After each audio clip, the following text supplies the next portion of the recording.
Assalamualaikum warahmatullahi wabarakatuh. Bismillah, alhamdulillah, wassalatu wassalamu ala rasulillah sallallahu alaihi wasallam. Selamat berjumpa teman-teman di Hanguk Channel. Bagi teman-teman yang ingin belajar bahasa Korea atau tata bahasa Korea, grammar bahasa Korea, maka Anda tidak salah atau kalian tidak salah, maka Anda benar. Karena di channel ini adalah channel yang membahas tentang tata bahasa Korea atau grammar bahasa Korea. Nah, untuk kesempatan kali ini kita akan membahas tentang partikel nen atau en, yang mana partikel tersebut adalah partikel topik. Partikel topik ini berbeda dengan partikel subjek ya. Ada perbedaan tentang partikel nen, en, dan partikel subjek yaitu i dan k. Maka kali ini kita akan membahasnya. Oke. Ini partikel nen atau en ini adalah dinamakan partikel topik. Kenapa partikel topik? Karena fungsinya yang pertama yaitu menunjukkan topik atau ide utama dalam kalimat. Ya, partikel nen atau en ini fungsi utamanya yaitu menunjukkan topik atau ide utama dalam kalimat. Kemudian rumusnya bagaimana? Cara pengaplikasiannya dalam kalimat, yaitu rumusnya ini ditempelkan atau ditambahkan pada kata benda, yaitu rumusnya pertama kata benda plus en untuk kata benda yang berakhiran konsonan. Kemudian kata benda plus nen untuk kata benda yang berakhiran vokal. Ya, ini cara menulisannya. Kemudian kita contohkan untuk fungsi yang pertama yaitu menunjukkan topik atau ide utama. Contohnya yaitu Jonen Indonesia Saram Imnida, artinya saya adalah orang Indonesia, yang ditandai dengan nen atau en, yaitu yaitu kata jo.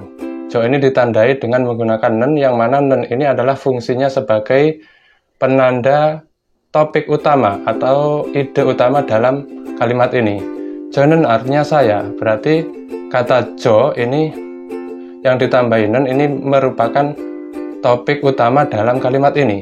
Jonen artinya saya. Nah, kita tandai dulu dengan menggunakan nen. Jonen Indonesia Saram Imnida. Saya diterangkan dengan kalimat kata-kata seterusnya. Saya adalah orang Indonesia. Seperti itu. Tadi kata jonen ini menunjukkan bahwasanya jonen ini adalah topik utama dalam kalimat ini. Nah, seperti itu. Dan contoh lagi, Richard Desinen Richard Desinen semul ahub sarimnida. Richard umurnya 29 tahun. Richard Desinen ini ditandai dengan menggunakan nen. Kalau begitu berarti Richard Desi ini adalah topik pembahasan atau ide utama dalam kalimat ini, yaitu Richard Desinen semul ahub sarimnida. Ini kita tulis nennya, ini menandakan bahwa Richard ini adalah topik utama dalam kalimat ini ya. Berarti dijelaskan dengan kalimat yang berikutnya. Richard Desinen Richard semul ahub sarimnida, yaitu umurnya 29 tahun. Nah, ini sebagai topik utamanya Richard. Kemudian contoh lagi, Jejikoben nungbu imnida. Jejikoben pekerjaan saya, nungbu imnida petani. Jejikoben ini adalah kata benda yang ditambahi dengan en. Ini berarti menunjukkan topik utama dalam kalimat ini. Ini ditambahkan en karena kata jikop ini berakhiran konsonan, maka menggunakan partikel en ya. Jejikoben nunggu imnida. Pekerjaan saya adalah petani. Ini fungsi utama dari partikel nen atau en, yaitu sebagai topik utama dalam suatu kalimat. Kemudian fungsi yang kedua yaitu untuk menekankan sesuatu yang sudah disebutkan sebelumnya atau dibahas sebelumnya, atau sesuatu yang sudah diketahui oleh kedua belah pihak dalam percakapan. Contohnya yaitu Jonen neil yoko sirel manayo, yoko sinen ilbuneso wasoyo. Saya besok akan bertemu Yoko. Ini menceritakan tentang Yoko. Jonen neil yoko sirel manayo. Kemudian menjelaskan Yoko pada kalimat yang sesudahnya. Yoko sinen ilbuneso wasoyo. Yoko datang dari Jepang. Nah, kata yoko ini yang dijelaskan, ini yang sudah disebutkan sebelumnya, ini ditandai menggunakan nen ya. Ini untuk menekankan menekankan sesuatu yang sudah disebutkan sebelumnya. Ini ditandai dengan menggunakan nen. Yoko ini sudah disebutkan pada pembicaraan sebelumnya. Jonen neil yoko shirel manayo. Saya akan bertemu Yoko besok. Kemudian Yoko shinen ilpun eso wasayo. Yoko datang dari Jepang. Ini Yoko ini ditandai dengan nen untuk dijelaskan kembali. Kemudian kita contohkan yang kedua.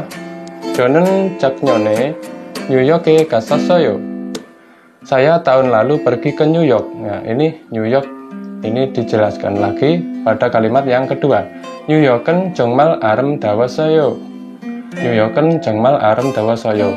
New York sungguh indah ya. New Yorken ini dijelaskan karena sudah disebutkan pada kalimat yang sebelumnya, kemudian dijelaskan pada kalimat berikutnya dan ditandai dengan menggunakan en. Ini untuk menjelaskan kata New York ya.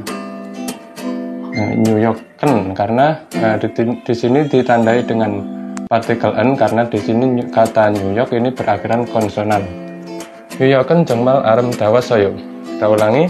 저는 작년에 뉴욕에 갔었어요. Saya tahun lalu pergi ke New York. Kemudian New York은 정말 아름다웠어요. New York sungguh indah. Kemudian contoh lagi. 어렸을 때 옆집에 한 아이가 있었어요. Waktu aku kecil ada seorang anak di samping rumah. Ada seorang anak di samping rumah. Kemudian dijelaskan ke 아이는 착하고 친절했어요. Kemudian dijelaskan tentang anak tersebut. Ke ainen, anak itu baik dan ramah. Kata ainen ini adalah menjelaskan tentang anak, yang mana ainen ini sudah disebutkan pada kalimat sebelumnya atau perkataan sebelumnya. Maka ini untuk menjelaskannya dengan menggunakan ditandai dengan menggunakan partikel nen ya. Nah, karena ini menjelaskan kata-kata yang sudah disebutkan sebelumnya.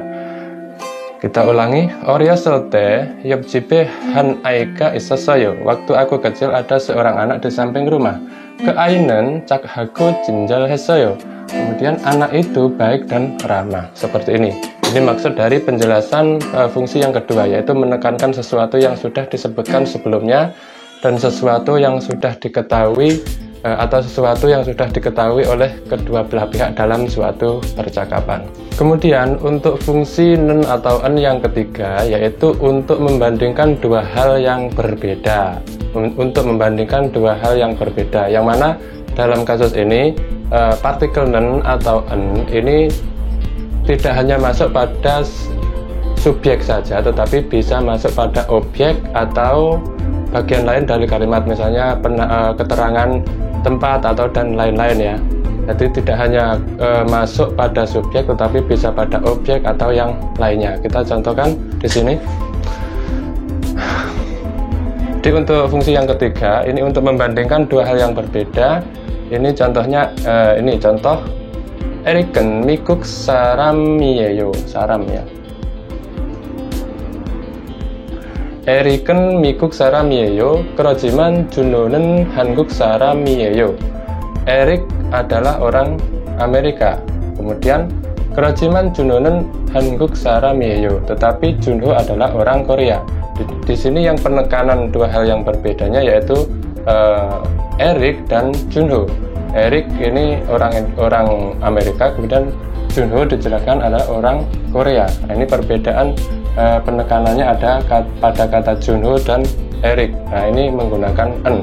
Ini penekanannya menggunakan en untuk menandai perbedaan tersebut, menerangkan perbedaan tersebut.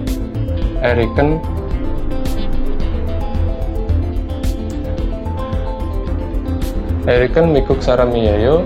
그렇지만 준호는 di sini juga ditandai dengan menggunakan nen. Ya. 준호는 한국 사람이에요. Ini untuk membedakan. Kita contohkan lagi. 저는 축구는 좋아해요. Ini harusnya ini tadi masuk pada subjek ya. Subjek. Kemudian contoh yang kedua. 저는 축구는 좋아해요. 그렇지만 야구는 좋아하지 않아요. saya suka sepak bola. Ini kata cugu ini harusnya sebagai subjek, karena di sini adalah untuk membedakan dua hal yang berbeda, maka ditekankan dengan menambahkan partikel nen pada objek ini, cugunen ya, bukan cugurel lagi. Walaupun cugurel boleh, tapi di sini karena penekanannya adalah untuk membedakan dua hal yang berbeda, maka menggunakan partikel nen ya. Jonun cugunen juahyo, saya suka sepak bola. Kerojiman yagunen juah haji anayo, tetapi tidak suka yagu. Yagu itu baseball ya, tetapi tidak suka yagu. Nah, ini juga ditandai dengan menggunakan nen. Jadi ini adalah kontras objek, maksudnya di sini masuk pada objek, pembeda objek. Nah, seperti itu. Jonun cugunen juahyo, kerojiman yagunen juah haji anayo. Saya suka sepak bola tetapi tidak suka baseball ya. Ini dua hal ini yang sebagai objeknya ini diperbedakan atau untuk membedakan penekanannya maka menggunakan partikel nen, dan di sini juga menggunakan nen. Kemudian contoh lagi, sourenen nuni wasoyo, kerojiman busanenen oji anayo. Sourenen ini kata yang menunjukkan tempat ditandai dengan menggunakan partikel e, karena ada kalimat lagi yang akan dijelaskan untuk membedakan, maka di sini diperjelas atau ditekankan menggunakan partikel nen ya. Nah, ini saure ini menunjuk tempat ditandai e, kemudian diperjelas lagi ditekankan menggunakan nen. Saurenen nuni wasoyo, di Seoul turun salju. Kerojiman busanenen, nah ini di busan ini juga menunjukkan tempat dan ditekankan dengan menggunakan nen untuk penekanan ya. Busanenen oji anayo, Seoulenen nuni wasoyo, kerojiman busanenen oji anayo. Di Seoul turun salju, tetapi di Busan tidak turun salju. Fungsi yang ketiga ini adalah untuk membedakan dua hal yang sangat kontras atau berbeda. Jadi bisa masuk pada subjek, bisa masuk pada objek, atau bisa masuk pada keterangan tempat dan lainnya. Jadi tidak hanya pada subjek ya, karena ini untuk menekankan penjelasan dua hal yang berbeda. Nah inilah tadi belajar kita kali ini, untuk kesempatan kali ini, tentang partikel nen atau en, yang dimaksud yaitu partikel topik ya, fungsi utamanya. Semoga belajar kita kali ini atau pembahasan kita kali ini bermanfaat untuk kita semua. Wassalamualaikum warahmatullahi wabarakatuh.